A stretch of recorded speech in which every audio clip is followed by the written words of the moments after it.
Durant tout le mois de mars, la ville de Toulouse, avec le nouveau théâtre Jules Julien, consacre sa programmation à la poésie.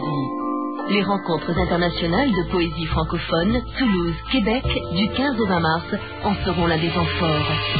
Poètes québécois et français, 200 acteurs et récitants, chanteurs et danseurs, investiront de nombreux lieux toulousains. Découvrez le programme de ces rencontres à l'écoute de notre antenne et sur notre site france-info.com. Le Salon européen de la bande dessinée se tiendra à Nîmes les samedis 12 et dimanche 13 mars avec France Info. Dans les arènes romaines seront réunis autour d'Albert Uderzo une cinquantaine des meilleurs auteurs de bande dessinée. Jean Giraud, Jean Van Damme, Philippe Franck, Grégor Rosinski, Laurent Gérard et bien d'autres. Au programme de ces 2 journées, remise des prix Albert Uderzo, conférences, expositions, dédicaces. Astérix et tous les héros de BD vous attendent, entrée gratuite.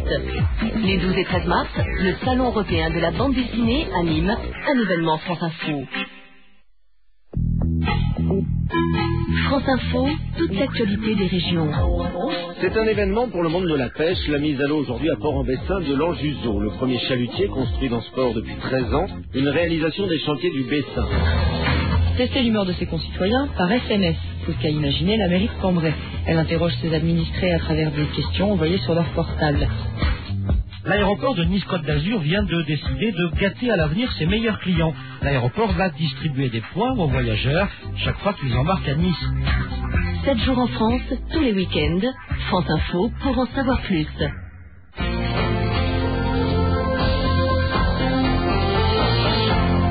France Info, il est 12h30, le journal Laurence Choussrando.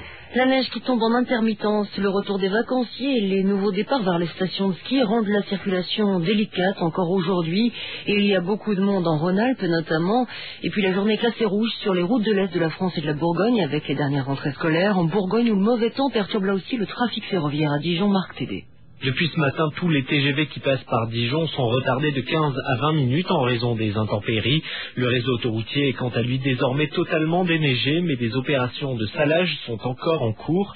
Associé à un trafic dense de 3500 à 3700 véhicules par heure, à la hauteur de Beaune sur l'autoroute A6, on est proche du seuil dit de saturation du réseau, c'est-à-dire que la circulation est ralentie mais reste fluide. Exception notable près d'Avalon dans le sens nord-sud où on relève un fort ralentissement. Les prévisionnistes météo sont relativement optimistes pour la suite de la journée. Les chutes de neige devraient cesser au moins jusqu'à la tombée de la nuit. Parallèlement, les pics de circulation dans les deux sens sont attendus entre 14 et 15 heures. Marc Tédé, France Bleu Bourgogne pour France Info. Autre conséquence des chutes de neige, l'aéroport de Lille était complètement paralysé ce matin. Tous les vols avaient dû être annulés, soit une quinzaine au total pour l'instant. En revanche, ça va mieux actuellement en Haute-Vienne. La 20 a été finalement rouverte aux poids lourds. Les camions étaient arrêtés entre Brive et Châteauroux. La petite ville de Guéret, dans la Creuse, attend des milliers de personnes cet après-midi au nom de la défense du service public. La manifestation nationale est prévue à partir de 14h30. Si la neige, là encore, ne paralyse pas les routes, de nombreux leaders politiques de gauche, responsables syndicats ou encore présidents d'associations sont attendus avec un seul mot d'ordre, des services publics de qualité pour tous. Par ailleurs, et dans un tout autre domaine, une dizaine d'associations de consommateurs et d'écologistes organisent aujourd'hui des manifestations dans quelques villes françaises pour protester là contre l'ionisation des aliments. Il s'agit d'une technique de stérilisation utilisée dans l'industrie agroalimentaire pour en fait tuer les micro-organismes dangereux pour la santé. Isabelle Labéry. Si vous regardez bien, c'est marqué sur l'étiquette « traité par ionisation » et vous avez déjà sûrement mangé des crevettes, des oignons ou des fruits secs traités par ce procédé qui permettent en fait de prolonger la durée de conservation des produits et d'éliminer les bactéries responsables de nombreuses intoxications alimentaires. Bien que l'Organisation mondiale de la santé l'ait jugé sans danger, plusieurs études scientifiques ont émis des doutes sur son innocuité. Stéphane Lhomme est porte-parole du réseau Sortir du nucléaire. Ce processus a aussi des risques très importants pour la santé, cancérigène. Alors la polémique scientifique n'est pas tranchée, mais ce qui est certain, c'est qu'il y a un doute très important et donc le principe de précaution recommande d'interdire absolument l'irradiation des aliments. En France, seules 5000 tonnes d'aliments sont ainsi irradiées ou ionisées chaque année. Le chiffre ne cesse de baisser. Les associations s'inquiètent davantage des importations venues des États-Unis ou des grands pays du Sud où le procédé est en train de se généraliser. France Info Actualité, Laurence Choussrando. Giuliana Sgrena est rentrée en Italie. L'avion qui la transportait depuis Bagdad s'est posé en fin de matinée à Rome.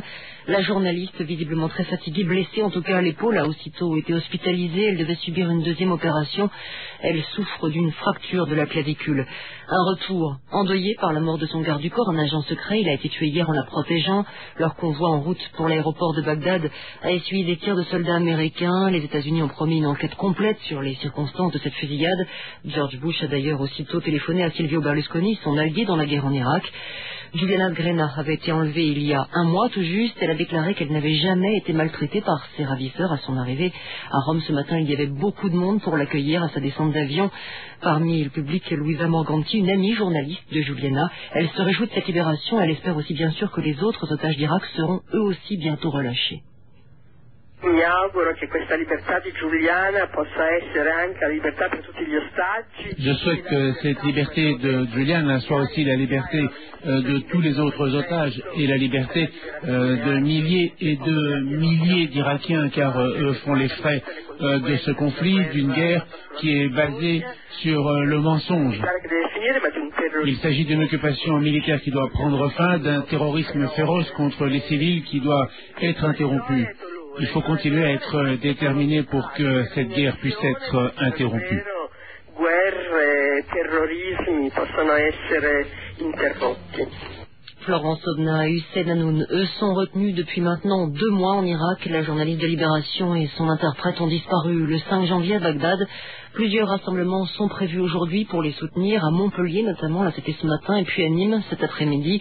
À noter que le patron de Libération, Serge July, estime que la situation de Florence Obna est relativement plus simple que celle de la journaliste italienne parce qu'il n'y a, selon lui, pas cette contrainte politique avec l'Italie qui est engagée au sein de la coalition avec les États-Unis.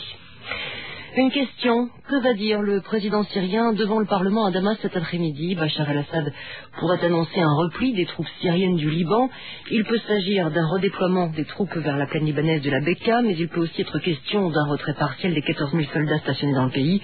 Washington, en tout cas, a d'ores et déjà donné le ton hier en exigeant un retrait complet.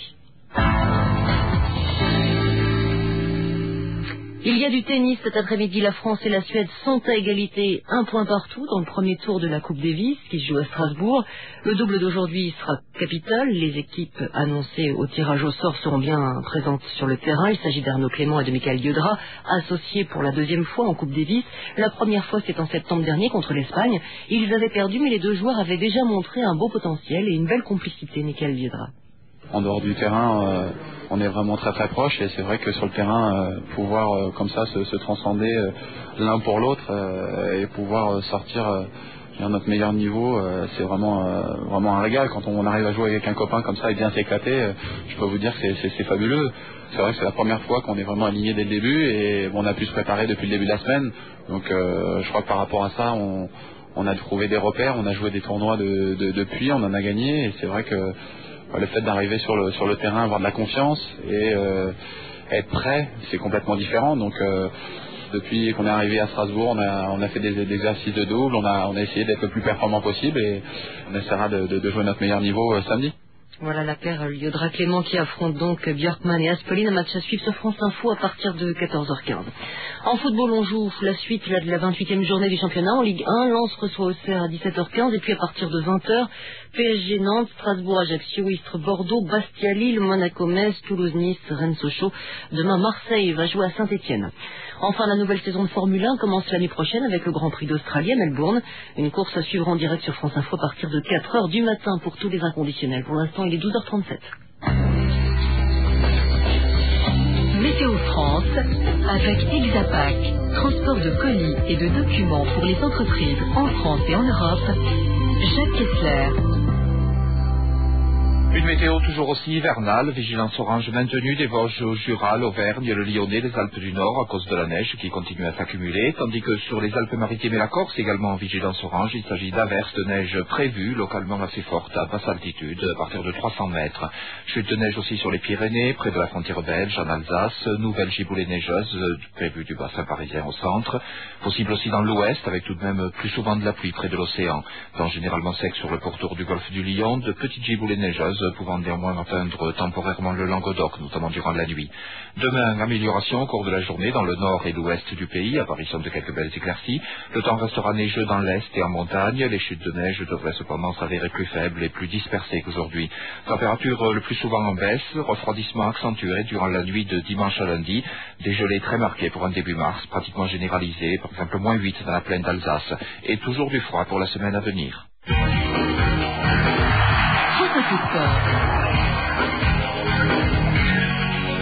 La deuxième défaite de la saison en championnat pour Lyon, 3 jours après une élimination au tir au but en Coupe de France à Clermont.